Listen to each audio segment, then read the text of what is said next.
कह रहे हैं मेरी बात में तर्क मत करना, मैं जो कह रहा हूं मेरी बात पर तर्क मत करना, क्योंकि तर्क से ये बात समझ में नहीं आएगी, ये श्रद्धा और विश्वास से समझ में आएगी। प्रथम हृदय श्रद्धा जो करे, आचार जन जाय अनुसरे, जहां जहां हरिवंश के। श्रद्धावान लभते ज्ञानम, ज्ञान की प्राप्ति, प्रेम की प्राप्ति, ये सब श्रद्धा से होती है, तर्क से नहीं होती। हां, जिज्ञासा रूपी तर्क रखा जा सकता है, हम अनजान हैं जानने के लिए, लेकिन जानबूझ करके परास्त करने के लिए या अपने को विद्वान साबित करने के लिए जो तर्क किया जाता है उस समय व्यर्थ जाता है, उसमें राग द्वेष की पुष्टि होती है, अहंकार बढ़ता है। जिज्ञासा के लिए तर्क किया जा सकता है कि ऐसा कैसे है, तो हमारी वो जिज्ञासा, हम जानना चाहते हैं, ना कि जानते हुए हम आपको परास्त करना चाहते हैं, या जानते हुए हम अपने को जनाना चाहते हैं कि मुझे इस बात का ज्ञान है। इस तरह का तर्क भगवत मार्ग में निषेध है। जिज्ञासा के लिए तो भगवान फिर ऐसे कैसा, ऐसे फिर कैसा, वो जानने के लिए, वो जानना चाहता है, जिज्ञासु। तो जो अहंकार की पुष्टता के लिए, दूसरे को पराजित करने के लिए, नीचा दिखाने के लिए तर्क विवाद किया जाता है, उसे कह रहे हैं वितर्क जाल है। वो वितर्क है, वो जाल है, उसमें फंसना नहीं है साधक को। अलम ही, मेरी बात को समझो, सब कुतर्कों को छोड़ दो, क्योंकि कुतर्क मोह जाल में फंसाकर तुम्हारी दुर्गति कर देंगे, और श्रद्धा विश्वास से मेरी बात मान जाओगे तो परमार्थ में आगे बढ़ जाओगे। राधा राधा राधा। यदि तुम नाम जप करोगे तो तुम्हारा मन पक्षी की तरह उड़कर वृंदावन की तरफ भागेगा। देखो राधा नाम जप करके वृंदावन से तुम्हें प्यार हो जाएगा, वृंदावन अपना लगने लगेगा। उड्डीये वो विहंगा पत, जैसे कोई उड़कर पक्षी आकर वृंदावन में गिर पड़े, ऐसे तुम्हारा मन वृंदावन के आश्रित हो जाएगा। ऐसा हृदय से निकलने लगेगा, जीवन वृंदावन, सर्वस्व वृंदावन, प्राण वृंदावन, मेरो वृंदावन। केवल राधा नाम जपिए, तर्क मत कीजिए, क्या लाभ मिला ये मत देखिए। समय पर जब फलीभूत होगा राधा नाम तो आप नाच पड़ोगे, आप कृतकृत्य हो जाओगे। श्री धाम का आश्रय, राधा नाम का जप, प्रिया प्रीतम की उपासना, इससे बड़ा त्रिभुवन में कोई लाभ नहीं है। पूज्यपाद श्री उड़िया बाबा जी महाराज। महापुरुषों के वचन हमें संशय समुद्र से पार करके अध्यात्म में दृढ़ करते हैं। हमको इतना ज्ञान होना चाहिए कि हमें क्या करना चाहिए, क्या नहीं करना चाहिए, हम कौन हैं, हमारा उद्देश्य जन्म का क्या है और उसकी प्राप्ति कैसे होगी। हम कौन हैं, हमारे जन्म का उद्देश्य क्या है और उसकी प्राप्ति कैसी होगी। ये सबसे पहले भगवत प्रेमी महात्माओं का सत्संग। भगवत प्रेमी, अगर भगवत प्रेमी महात्माओं का सत्संग ना मिले तो इन चारों प्रश्नों का उत्तर नहीं मिल सकता, क्योंकि हमारी बुद्धि इतनी पवित्र नहीं है कि शास्त्रों के सिद्धांतों को समझ सके। तो उनकी पवित्र बुद्धि जब हमारी बुद्धि के योग्य शब्दों में सुनाते हैं तो हमारी समझ में आ जाता है। इसलिए भगवत प्रेमी महात्माओं का संग। दूसरा, मेरी भी मृत्यु निश्चित है, मेरा भी शरीर छूटेगा। दूसरों का फूंकने जा रहे हैं तो हमको ये चिंता हो जानी चाहिए कि मेरी भी मृत्यु होगी। कब होगी, कैसे होगी, कौन सी दुर्घटना घटेगी, इसका कोई पता नहीं। इसलिए हम अपनी मृत्यु पर विजय प्राप्त करने के लिए भगवान का भजन करें। मृत्यु भजन कराती है। जब मृत्यु का भय आता है तो भजन होता है। अपने लोगों को तो सावधान करने के लिए हर समय गार्ड मिल गया है। ये किडनी जैसे असाध्य रोग है, ये हर समय कहती रहती मरोगे, भजन करो, इधर उधर मत देखो, मरोगे, कभी भी मर सकते हो। बड़ी कृपा भगवान की, हर समय पीड़ा याद दिलाती रहती है, भजन करो भजन करो। तो हर समय विवेक से जागृत रहो कि तुम्हारी भी मृत्यु होगी, तुम्हारा भी शरीर छूटेगा। तीसरी बात, शास्त्रों का नित्य स्वाध्याय करो, चाहे एक पेज ही करो। 2 श्लोक ही अर्थ सहित पढ़ो गीता जी के, 2 श्लोक श्रीमद् भागवत के पढ़ो, 2 दोहा के बीच की सब चौपाई अर्थ सहित पढ़ो, शास्त्र स्वाध्याय करो।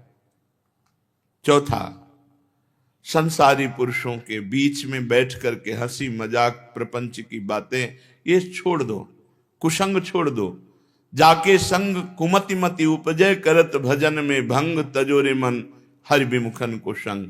इससे तुम्हारे प्रश्नों का उत्तर हो जाएगा। तुम्हारा इस संसार में आने का क्या कर्तव्य है, तुम कौन हो, जो तुम्हारा लक्ष्य क्या बना, उसकी पूर्ति कैसे होगी, इन 4 बातों से हो जाएगी। भगवत प्रेमी महात्माओं का संग, अपनी मृत्यु का चिंतन। नारायण स्वामी कहते हैं, यदि तुम्हें परम कल्याण चाहना है तो 2 को मत भूलो, श्री भगवान को और मृत्यु को।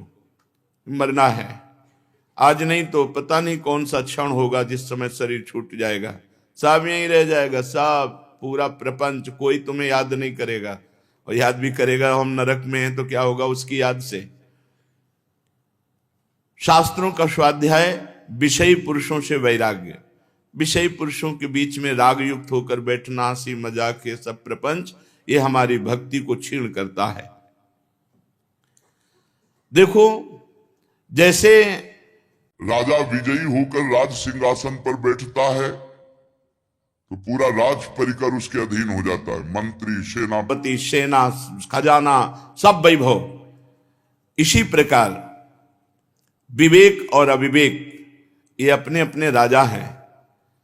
जहां विवेक जागृत हुआ और स्वरूप सिंहासन पर बैठा जीव, उसी समय आनंद, परमानंद, विज्ञानानंद, घन सिद्धियां, सब कुछ सब लुट जाते हैं उनके चरणों में।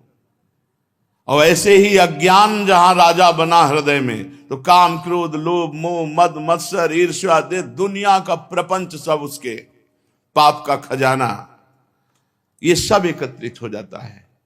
इसलिए अपनी सदगति के विषय में सोचो। जब तक तुम स्व में स्थित नहीं होगे, तब तक बच्चा ही थे तो एक प्रश्न किए थे कि अभिमान तो त्यागना चाहिए, लेकिन स्वाभिमान की रक्षा करनी चाहिए, स्वाभिमान नहीं त्यागना चाहिए। स्व कहां स्थापित किया आपने? देह भाव में स्थापित किया, जाति पक्ष में, कुल पक्ष में, तभी तो आप उसकी रक्षा के लिए कह रहे हो कि स्वाभिमान की रक्षा करनी चाहिए। स्व की रक्षा करने की जरूरत नहीं, स्व सुरक्षित है। स्व सुरक्षित है। नैनम छिन्नन्ति शस्त्राणि नैनम दाति पावका न चैनम क्लेदन्त्यापो न शोषयति मारुता। तुमने स्व को गलत जगह लगा रखा है देहाभिमान में, तो उसको सोचते हो कि मेरे देहाभिमान की रक्षा हो, ये अज्ञान है। स्व में जब पहुंच जाओगे तो स्व के सिवा कुछ है ही नहीं, तो किससे किसकी रक्षा करनी? एक ही आत्म तत्व है। आत्मा अनेक नहीं है, आत्मा अनेक नहीं, जो देखता है वो अज्ञानी है। शरीर अनेक है, आत्म तत्व एक है। जैसे करण अनेक है, पंखा, हाइलोजन, एसी, माइक, लेकिन सब में बिजली का संचार एक ही है। ऐसे ही स्त्री, पुरुष, जड़, चैतन्य, ये सब शरीर अलग अलग हैं, लेकिन परमात्मा, आत्मा इनमें एक है। जो ये जानता है वो किससे किसकी रक्षा करेगा, कहां किससे अभिमान करेगा। तो अज्ञान, अविवेक, इसी को नष्ट करना साधना है। विवेक, ज्ञान, इसी को जागृत करना परम सिद्धावस्था है। जो 6 घंटे माला जपता है, पर वो विषयी पुरुषों का संग करता, मनमानी विषय भोग की चेष्टा करता है, तो उसका प्रकाश नहीं होगा 6 घंटे भजन का। बड़ा भारी प्रभाव। बाबा तो लिख रहे हैं कि सब मिट्टी हो जाएगा। 6 घंटे भजन करता है, इसके बाद सोचता है यार भजन से पाप तो नष्ट हो जाएंगे, मनमानी पापाचरण कर लेते हैं, मौज लेते हैं, मस्ती लेते हैं, सांसारिक। तो बाबा कह रहे हैं उसका 6 घंटे का किया हुआ भजन सब मिट्टी पड़ जाएगा, प्रकाशित नहीं होगा। विपरीत भावना का त्याग करके यदि थोड़ा भी भजन किया जाए तो वो अखंड भगवत स्मृति की तरफ ले जाएगा। और 6 घंटे भजन किए फिर मनमानी आचरण किए तो लाभ नहीं मिलेगा। इसीलिए लोग कह देते 20 वर्ष से भजन कर रहा हूं लेकिन भजन का कोई प्रकाश तो हो ही नहीं रहा, तो मनमानी आचरण कर रहे हो। यदि तुम भगवत प्राप्ति करना चाहते हो, जाति पक्ष, शरीर पक्ष, इंद्रिय पक्ष, मन पक्ष, इनमें मत फंसो। मन से अपने को अलग देखो, जाति से अपने को अलग देखो, शरीर से अपने को अलग देखो, इंद्रियों से अपने को अलग देखो, तभी तुम इन पर शासन कर पाओगे। एक व्यवस्था है, जैसे बड़ा भाई छोटा भाई, तो छोटा बड़े के पैर छूता है, ये हमसे बड़े हैं तो बड़े हो गए क्या? ये तो एक व्यवहारिक भेद है, एक व्यवहारिक भेद है, वर्णाश्रमिक व्यवहारिक भेद है, ये सत्य नहीं है। क्योंकि सत्य वस्तु तो एक है और वो वासुदेवा सर्वम, भगवान ही भगवान है, दूसरा कोई है ही नहीं। व्यवहार पक्ष में वर्णादि की व्यवस्था का, तो जब हम परमार्थ में चलने के लिए तो फिर हम इस बात को स्वीकार नहीं करते, शरीर धर्म को, शरीर जाति को, हम भागवतिक बात को स्वीकार करते। हम सब एक परमात्मा स्वरूप हैं, हमारे सबके शरीर एक ही पंचभूतों से बने हुए हैं। कुम्हार के यहां छोटा सकोरा, बड़ा सकोरा, इसके बाद तसला मिट्टी का, घड़ा मिट्टी का। अब उसमें चारों में कोई गर्व करे कि हम बड़े हैं तो केवल आकार की बात हो सकती, मिट्टी तो सब में वही, बनाने वाला कुम्हार भी एक ही है, चाक भी वही है जिस पे चढ़ाए गए, और जो बनाए वो मिट्टी से, और जो बनाने वाला वो वही एक है। हमें बनाने वाला एक है, हमारी सबकी मिट्टी एक है, हम सब एक ही चाक में चढ़े हुए हैं। छोटे बड़े ये व्यवहार का भेद है, परमार्थ में इसको स्वीकार नहीं किया गया। परमार्थ में एक बात स्वीकार की गई है, सब में श्री भगवान, सिय राम में सब जग जानी, करो प्रणाम जोरी जुग पानी। अपने भगवत मार्ग में चलने वाले को बहुत सावधानी रखें। सब हमारे और कोई हमारा नहीं, ये हमारा सूत्र है। सब हमारे और कोई हमारा नहीं, कोई हमारा नहीं सांसारिक भेद में, सब हमारे भगवान के रूप में, सब हमारे प्रभु है। नाते नेह राम के मनियत, सुहृद सुसेव्य जहां लो, अंजन कहां आंख जय फूटे, बहुतक कहां लो। क्या फायदा हमारी दृष्टि नष्ट हो जाए इस बात से, अमुक जाति, अमुक पक्ष, अमुक अमुक। एक ही छतुरी के नीचे सब रह रहे हैं, नीली छतुरी के नीचे सब रह रहे हैं। जहां भी चले जाओ ये नीली छतरी मिलेगी, और इस नीली छतरी को बनाने वाला भी, श्याम छतरी को बनाने वाला भी एक ही है, बनने वाला भी एक ही है। ये बीच का जो व्यवहार है, परमार्थ में इसकी मान्यता नहीं है। भाई सच्ची बात मान लीजिए, जाति पाति कुल कर्म धर्म व्रत संस्कृति हेतु अविद्या नासी। हमारे सेवक जी कहते हैं अविद्या के अंतर्गत है, विद्या के अंतर्गत नहीं है। बेमतलब की ठसक, बेमतलब का घृणा भाव, दोनों बातें, बेमतलब की ठसक कि हम बड़े और उनको बेमतलब का घृणा भाव किए छोटा। हम कहते हैं व्यवहार की व्यवस्था है, परमार्थ में नहीं। चातुर्वर्णम मया सृष्टा गुणकर्म विभागसा, भगवान ने कहा है, ये व्यवहार के लिए। जैसे बड़ा भाई, मंझोला भाई, छोटा भाई, लेकिन वो है सब एक पिता के, है सब एक पांच भौतिक बने हुए। जब हम परमार्थ में चलते हैं तो ना अपने शरीर की जाति पक्ष को देखें न सामने वाले की। हमें भगवत मार्ग में चलना है। भगवान की बड़ी कृपा, सुलझे हुए परब्रह्म स्वरूप सदगुरुदेव मिले। गुरु कृपा से ही ये देहाभिमान, देह भाव, जाति पक्ष, ये सब बहुत बड़े जंजीरें हैं, ये जीव को बांध कर रखती हैं अविद्या में। सेवक जी महाराज करे, जाति पाति कुल कर्म धर्म व्रत संस्कृति हेतु, ये आवागमन का हेतु है।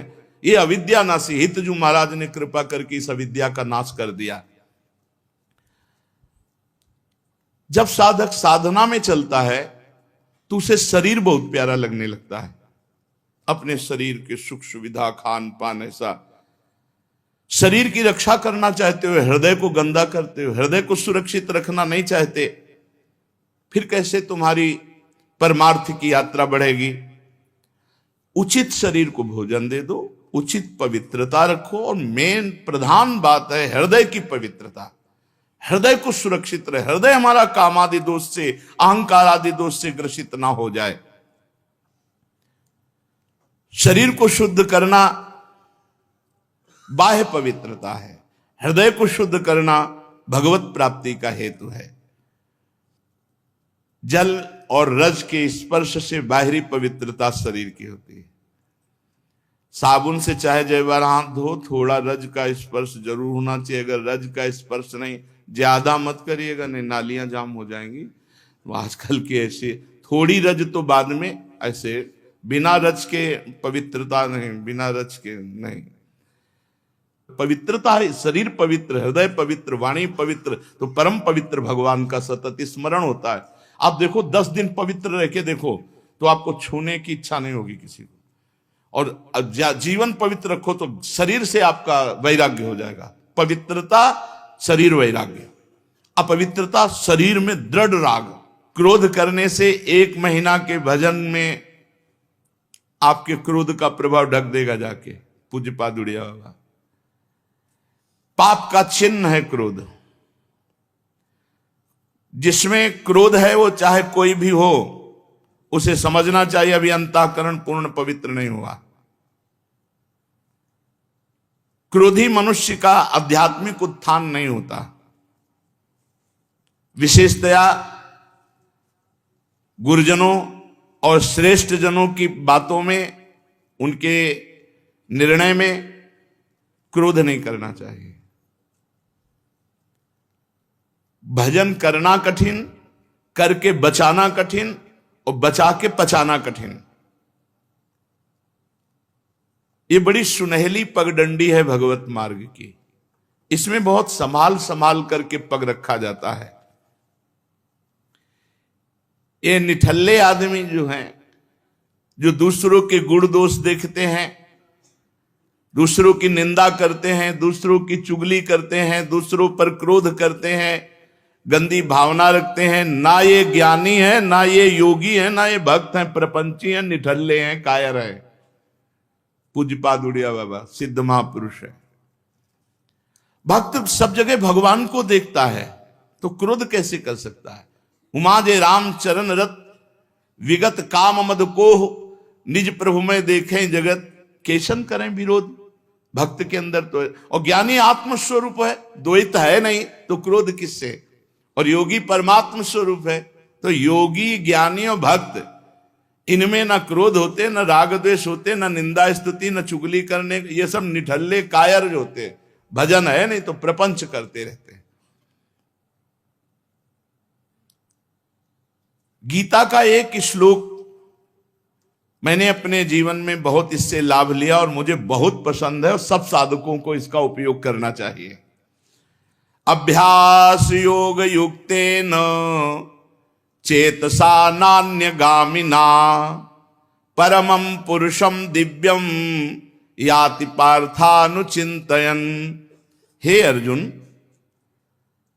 ऐसा अभ्यास कर लिया जाए कि मन हमारा अन्यत्र कहीं जाए ना, चित्त हमारा कहीं अन्यत्र जाए ना, निरंतर इष्ट में के चिंतन में, मनन में लगा रहे। यदि ऐसा अभ्यास कर लिया गया तो परम पुरुष दिव्य परमात्मा की प्राप्ति इसी से केवल हो जाएगी। पार्थानुचिंतन, केवल चिंतन मात्र से भगवत प्राप्ति। ऐसा अभ्यास साधक को करना चाहिए। हर क्षण अपने इष्ट का चिंतन हो, इसी से परम पुरुष दिव्य परमात्मा की प्राप्ति हो जाती है। जिसने अभ्यास सुधार लिया वही महात्मा, और जिसने अभ्यास बिगाड़ लिया वही दुरात्मा। भृगु क्षेत्र में हमें एक बंगाली बाबा मिलते, पूज्यपाद उड़िया बाबा,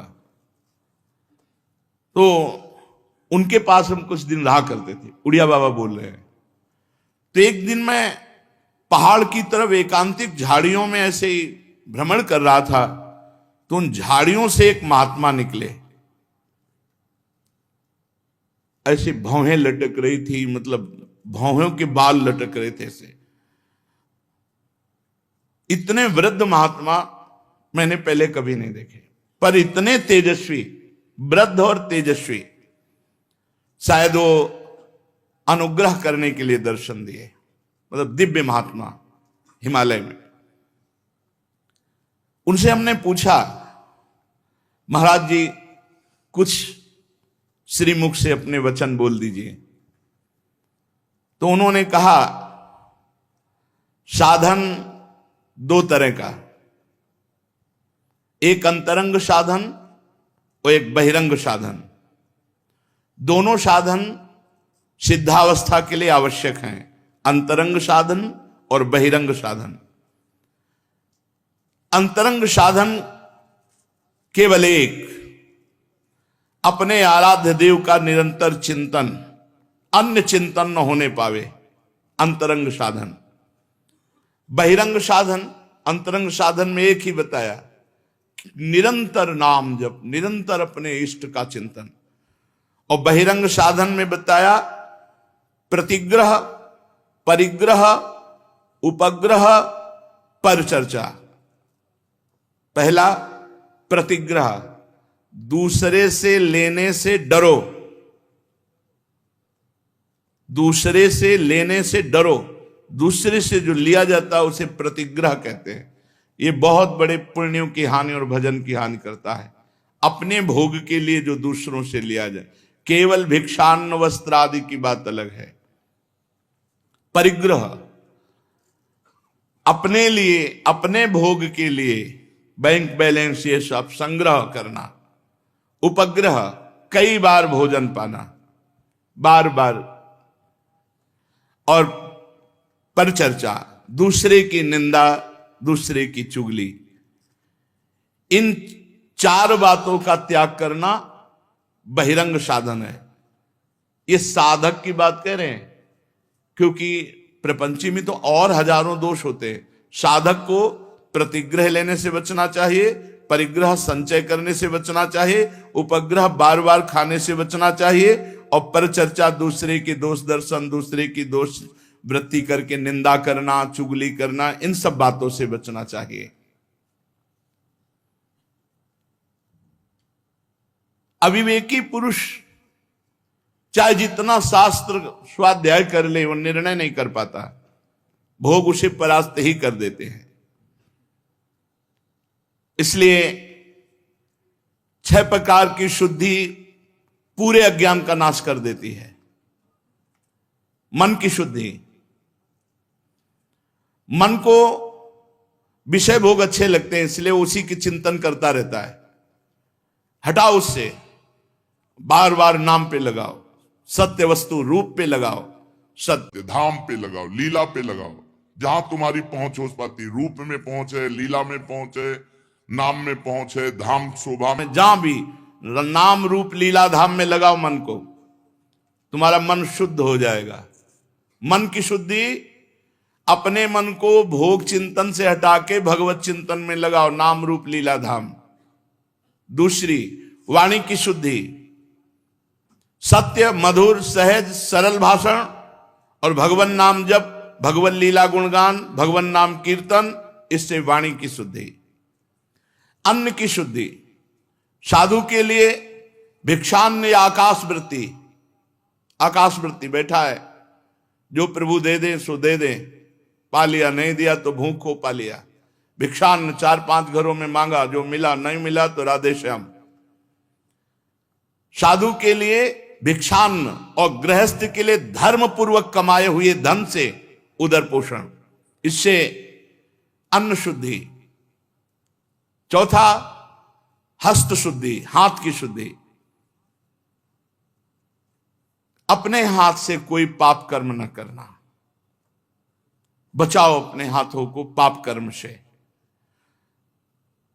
विरक्त तो बहुत सावधान रहते हैं, उनके लिए प्रतिग्रह लेने से, ऐसे रुपया लेने को मना किया गया है। अगर ऐसे तो केवल रोटी भिक्षान्न विरक्त के लिए। कच्छ शुद्धि,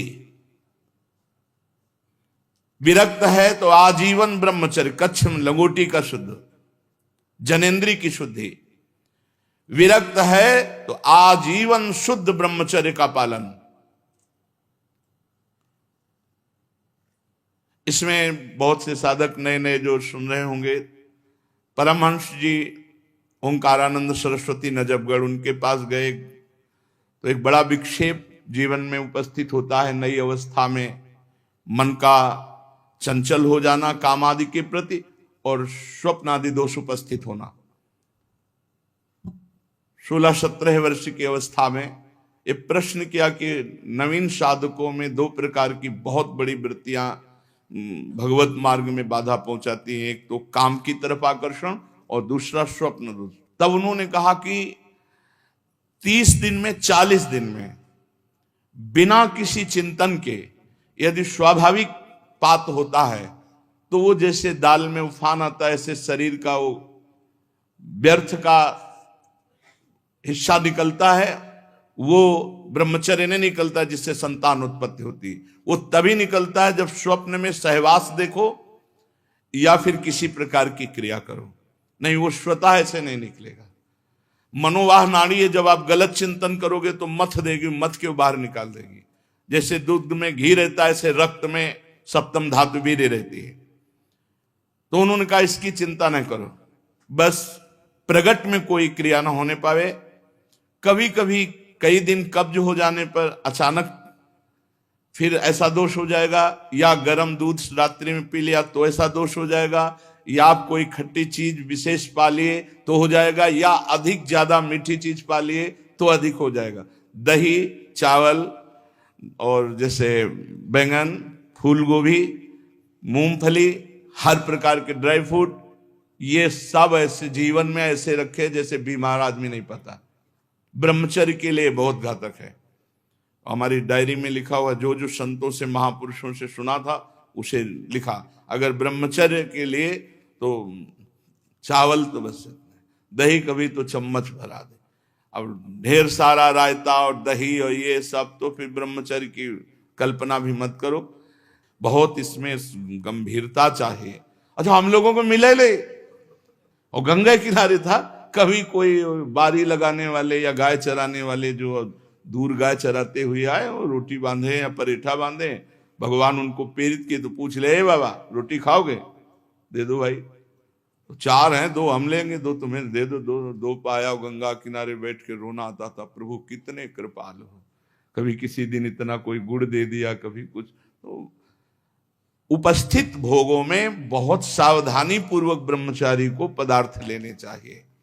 एक हमने ब्रह्मचारी को देखा तो भोजन का जिन्हें बैठने को हुआ तो उन्होंने ऐसे करके गमछा बांधा जोर से। तो हमने सोचा हर्निया की बीमारी होगी तो ऐसे बांधा। तो हमने पूछा क्या हर्निया की बीमारी? बोले नहीं। तो हमका क्यों बांधा? बोले हमें इससे पता चलता है कि हमको कितना भोजन पाना है। तो खींच के गांठ बांध ली, और जहां टाइट होने लगा तो भोजन बंद कर दी। एक ही बाहरी प्रक्रिया उन्होंने बकाया अपने चाहिए। हमने कई बार कहा है, एक बार केवल परोसाओ अपने लिए, 2 रोटी रखो, इतना रखो, इतना रखो, इतना रखो, बस जाओ, दोबारा नहीं लेना। राधा राधा राधा। पाया बैठे हैं, जब पंगत पूरी हो गई चल दिए। पर वो गरम गरम धुआं निकलता हुआ है, तो अब उसमें तो धुआं वाला रहेगा नहीं, क्योंकि उसमें पहले रखवा लिया है। तो भाई धुआं उड़ाना है तो धुआं में फिर उड़ जाओगे। बहुत सात्विक कच्छ शुद्धि। नरसिंह मेहता जी कह रहे हैं, काछ वाच मन निश्चल राखे, धनि धनि जननी तेरी रे, बड़ नरसैया दर्शन पावा। बोले मेरे बड़े भाग्य जो ऐसे संत के दर्शन हो जाए, जो जबान का पक्का, मन का पक्का और लंगोटी का पक्का। कच्छ शुद्धि। अगर गृहस्थ है तो एक पत्नी व्रत, वो भी ब्रह्मचारी, और विरक्त है तो आजीवन ब्रह्मचारी। क्रिया शुद्धि, शुद्ध निष्कपट भाव से गुरुजनों की आज्ञा में रहना, विरक्त की क्रिया शुद्धि, और शास्त्र सम्मत अपने कर्तव्य का धर्म पूर्वक पालन करना, ये गृहस्थ की क्रिया शुद्धि। मन शुद्धि, वाणी शुद्धि, अन्न शुद्धि, हस्त शुद्धि, कच्छ शुद्धि और क्रिया शुद्धि, 6 शुद्धियां हो गई। दिव्य भजन चलेगा, भजन बढ़ेगा, भजन पचेगा और भगवत प्राप्ति हो जाएगी। चलते हैं श्रीमद् भागवत महापुराण। सच्चिदानंद भगवान श्री कृष्णचंद्र जी समस्त महान परमहंस जो गोपी बने हुए हैं, उन सबको बंशी से आकर्षित किया, फिर प्रश्न करके उनकी स्थिति को समाज को दिखाया कि कितने त्याग की चरम सीमा में और त्याग की स्मृति का भी इनको नाश। भगवान ने उनको फिर रास सुख प्रदान किया। बाहु प्रसार परिरंभ करालु कोरु, नीविस्तना लभन नर्म नखाग्र पातैः, श्वेल्यावलोक हसितैर्ब्रज सुंदरीणां, मुत्तम भयन रतिपतिम रमयांचकार। हर गोपी देख रही पार्श्व में श्री कृष्ण बाहु में बाहु डाले, बाहु प्रसार परिरंभ, किसी को गाढ़ालिंगन किए हुए हैं।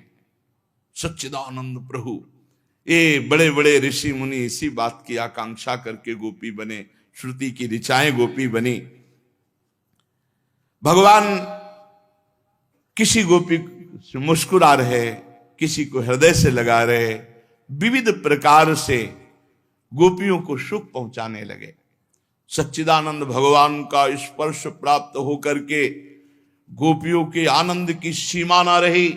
गोपियों को लगा कि संसार की स्त्रियों में, ये शब्द बस यही चुभा प्रभु को, मेरे अहोभाग्य, मेरे श्री कृष्ण कृपा करके कितना में सुख पहुंचा रहे। ये बात तो हर भक्त के हृदय में आ जाए कोई फर्क नहीं, लेकिन त्रिभुवन में सबसे हम श्रेष्ठ, ये बात प्रभु को अच्छी नहीं लगी। मैं निरे स्त्रीणाम भुवि, संपूर्ण भुवनों में मैं सर्वश्रेष्ठ हूं, क्योंकि श्री कृष्ण हमारे इशारे पे नाच रहे हैं। बस ये जो ही बात आई तो तासाम तत्सौभगमदम वीक्षमानम च केशवः, प्रशमाय प्रसादाय तत्रैवांतर्धीयत। उसी समय सौभाग्य नष्ट हो जाता है, जब किसी को यह अभिमान आ जाता है कि मैं संसार में सर्वश्रेष्ठ, उसी समय पतन शुरू हो जाता है। भगवान उनके इस गर्व को शांत करने के लिए प्रशमाय प्रसादाय तत्रैवांतर्धीयत, अंतर्ध्यान। कहीं श्री कृष्ण ने जहां प्रत्येक गोपी के पार्श्व में बाहु प्रसार गलवैया दे परिरंभ कराल को, ये बहुत सावधानी का विषय कि भक्ति में भी ये अहंकार ना आ जाए। भक्ति में ये अहंकार तो बना रहे हमारे माई श्यामाजू को राज, लेकिन हम त्रिभुवन में सर्वश्रेष्ठ महात्मा हैं, भजनानंदी भक्त हैं, उसी दिन से पतन शुरू हो जाएगा। ये बात जो आ गई ना कि भुवि स्त्रीणाम मान्योन्यो भी अधिकम, मैं इस ब्रह्मांड में सबसे अधिक सर्वश्रेष्ठ सौभाग्यशाली, क्योंकि त्रिभुवनपति श्री कृष्ण मेरे इशारे पे नाच रहे। ये भूल हो गई, बड़े बड़ों से भूल हो जाती है। हमारे समान त्रिभुवन में कोई स्त्री नहीं, हम सर्वश्रेष्ठ, ये बात आते ही भगवान अंतर्ध्यान हो गए। कैसा आनंद बरसा रहे थे, आनंद सिंधु, अहम की गर्व की स्थिति आई, अंतर्ध्यान हो गए। यद्यपि ये गर्व का भाव लेकर अंतर्ध्यान होना उनके हृदय में और छुपी हुई प्रेमाग्नि को प्रज्वलित करना है, पर गोपी जनों ने, गोपी जगत की गुरु हैं, वो हमें शिक्षा दे रही हैं कि किसी भी तरह से भजन का, भक्ति का, भगवदानंद का अभिमान ना आ जाए। ये आना तो सह कि हमारे अहोभाग्य, हमें वृंदावन मिला, हमारे अहोभाग्य, हमें प्रिया प्रीतम, हमारे अहोभाग्य हमें रात दिन प्रिया प्रीतम सुख पहुंचा रहे हैं। संसार याद नहीं आना चाहिए, संसार से होड़ नहीं मिलाना चाहिए कि संसार में हम सबसे अब पतन हो जाएगा। हम अहोभाग्य की प्रिया प्रीतम में स्वीकार, ये बात चलेगी। संसार में सबसे हम श्रेष्ठ, ये बात नहीं चलेगी। हमारे प्रभु को ये पसंद नहीं आता। अंतरहिते भगवती शासैव ब्रजांगना अतप्यस्तम चक्षाणा करिण्य यूथपम गत्यानुराग स्मित विभ्रमेक्षितैर मनोरमालाप विहार विभ्रमैः आक्षिप्त चित्ता प्रमदारमापतेस्तास्ता विचेष्टा जगृहुस्तदात्मिका। सहसा प्रभु अंतर्ध्यान, सारा सुख गायब, हृदय में भारी जलन, कहां रास हो रहा है, कहां अद्भुत आनंद, अहं जला सा गर्भ हुआ कि अंतर्ध्यान, साफ सुख, हृदय में जलन। ऐसी दशा हो गई, विरह की ज्वाला सबके हृदय में। भगवान श्री कृष्ण की वही मदोन्मत्त चाल, बड़ा सूक्ष्म यहां एक दर्शन करा रहे हैं प्रभु अंदर से। जब प्रभु गले से लगे हैं तो यह चिंतन बन गया कि संसार में मैं सर्वश्रेष्ठ हूं, समस्त स्त्रियों में। संसार याद आ गया। ये ध्यान रखो, ये गोपी गुरु हैं, ये उपदेश दे रहे हैं। गोपियों की तो स्थिति देहातीत है, ये हम आप सबको उपदेश दे रहे हैं। जब श्री कृष्ण गले से लगे हैं तो आत्मानम में निरे स्त्रीणाम मानिन्यो भेदिकम भुवि, समस्त ब्रह्मांड में, समस्त स्त्रियों में मैं सर्वश्रेष्ठ हूं। यह याद कैसे आ गया? प्रीतम के याद में डूबना चाहिए। और जब प्रीतम अंतरहिते भगवती सहसा ब्रजांगना, सहसा भगवान अंतर ध्यान हो गए, तो अब क्या याद आ रही? श्री कृष्ण की मनोहर मुस्कान, श्री कृष्ण की चाल, वो श्री कृष्ण की चितवन। इसका मतलब मिलन के लिए जो भगवान ने वर्णन किया कि मिलन से भी श्रेष्ठ है हमारा स्मरण, हमारा चिंतन, हमारा लीला गायन। हमारा मिलन में संसार याद आ गया कि मैं संसार की स्त्रियों में सर्वश्रेष्ठ हूं। ये स्फुरण कैसे हुआ? इतना आनंद, आनंद की उमगन में डूबना चाहिए, निकलना चाहिए। और जब वो प्रभु अंतर ध्यान हो गए तो उनकी मधुरमत्त गजराज की सी चाल, प्रेम भरी मुस्कान, विलास भरी चितवन, मनोरम प्रेमालाप, भिन्न भिन्न प्रकार की चेष्टाएं, वो सब श्री कृष्ण चिंतन में डूब गई, भूल गई मैं और संसार। प्रेम की मतवाली गोपियां श्री कृष्णमय हो गई। ये जय हो विरह की, जय हो विरह की, जो श्री कृष्ण में तत्काल कर दिया। विरह सुख इसलिए प्रथम में जरूरी है क्योंकि वो भस्म कर देता है अन्य स्मृतियों को। गति स्मृत प्रेक्षण भाषणादि सुप्रिया प्रियस्य प्रतिरूढ़ मूर्तया असावहम तित्व बलास्तदात्मिका निवेदिषु कृष्ण विहार विभ्रमा। समस्त गोपियां कृष्णमय हो गई। ये बहुत अमृतमयी बात, ये बहुत अमृतमयी बात। जहां भगवान अंतर ध्यान हुए, हृदय जला तो सब कृष्णाकार। वही प्रभु की विलास भरी चितवन, मुस्कान, मनोरम प्रेमालाप, भिन्न भिन्न प्रकार की चेष्टाएं, इसी चिंतन में गोपियां कृष्णमय हो गईं। और इतना भावावेश बढ़ा कि वो कृष्ण की लीलाओं का अनुकरण करने लगी। अपने प्रीतम श्री कृष्ण की चाल ढाल, हास विलास, चितवन, बोलन आदि में श्री कृष्ण की प्यारी गोपियां श्री कृष्ण के समान बन गई। गोपियां श्री कृष्ण के समान बन गई। गोपियों में वही गति, वही मति, वही भाव, वही भंगियां सब उतर आई। और वो अपने को भूल करके श्री कृष्ण स्वरूप हो गई और कहने लगी कि मैं श्री कृष्ण हूं। गजब की स्थिति।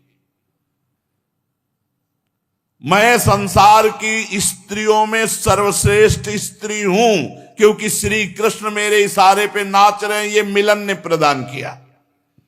और विरह ने क्या प्रदान किया? श्री कृष्णमय और श्री कृष्णमय की चरम अवस्था, मैं श्री कृष्ण हूं। जय हो विरह की। इस प्रकार गोपियां सब कुछ भूलकर श्री कृष्ण स्वरूप होकर कहने लगी, मैं श्री कृष्ण हूं। अहम ब्रह्मास्मि। चरम अवस्था, मैं श्री कृष्ण हूं। गायन्त्य उच्चैरमुमेव संहता विच्युक्य रुणमत्त कवद्वनाद्वनम् प्रपुच्छराकाशवदन्तरं बहिर्भूतेषु सन्तं पुरुषं वनस्पतिं। सब गोपियां परस्पर ऊंचे स्वर से श्री कृष्ण के गुणों का गान करके मतवाली होकर एक वन से दूसरे वन में, एक झाड़ी से दूसरी झाड़ी में श्री कृष्ण को ढूंढ रही। शायद यहां छिपे हों, शायद इस लता में छिपे हों, एक कुंज से दूसरी कुंज में, शायद इस कुंज में आ गए हों। जड़ चेतन बाहर भीतर एक समान जो स्थित आत्मस्वरूप परमात्मा है, उनको खोज रही गोपियां।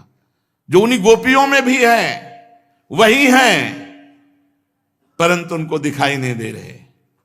गोपियां वनस्पतियों से, लताओं से, वृक्षों से पूछने लगी। पहले बड़े बड़े वृक्षों से जाके पूछा, दृष्टो वाह कच्चिदस्थ प्लक्ष निग्रोध नो मना। पीपल, पाकर, बरगद, आप वृंदावन के महान वृक्ष हो। नंद नंदन श्याम सुंदर अपनी प्रेम भरी मुस्कान से हमारे चित्त को चुरा के ले गए, क्या तुमने उनको देखा है? नंद सुनोर गतो हृत्वा प्रेमा हसावलोकन, मुस्कुराकर हमारे चित्त को चुरा के ले गए। कोई उत्तर नहीं मिला। कुर्बक, अशोक, नागकेशर, पुन्नाग, चंपा, जिनकी मुस्कान मात्र से बड़ी बड़ी माननियों का मान मर्दन हो जाता है, इधर वो आए थे क्या? नहीं उत्तर मिला। फिर उन्होंने तुलसी जी से, बहन तुलसी, तुम्हारा हृदय तो बड़ा कोमल है, तुम तो सभी लोगों का कल्याण चाहती हो। कच्चित तुलसी कल्याणी गोविंद चरण प्रिय सहत्वालि कुलैर बिभ्रत दृष्टस्ते प्रियोच्युतः।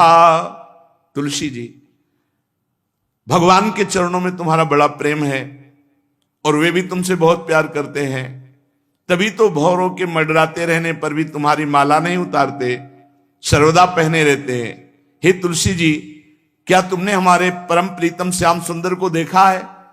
कोई उत्तर नहीं। फिर मालती, मल्लिके, जाति, जूही, तुम वृंदावन की दिव्य लताएं हो, मेरे माधव तुम्हें बहुत प्यार करते हैं, क्या वे अपने कोमल कर स्पर्श करके इधर से गए हैं? तुमने देखा है क्या? नहीं उत्तर मिला।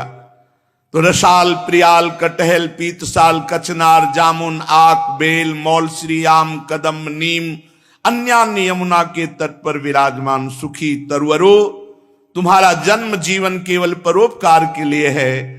हम श्री कृष्ण के बिना अधूरी हो रही, हमारा जीवन सूना है, हम बेहोश हो रही है, तुम हमें उन्हें पाने का मार्ग बता दो।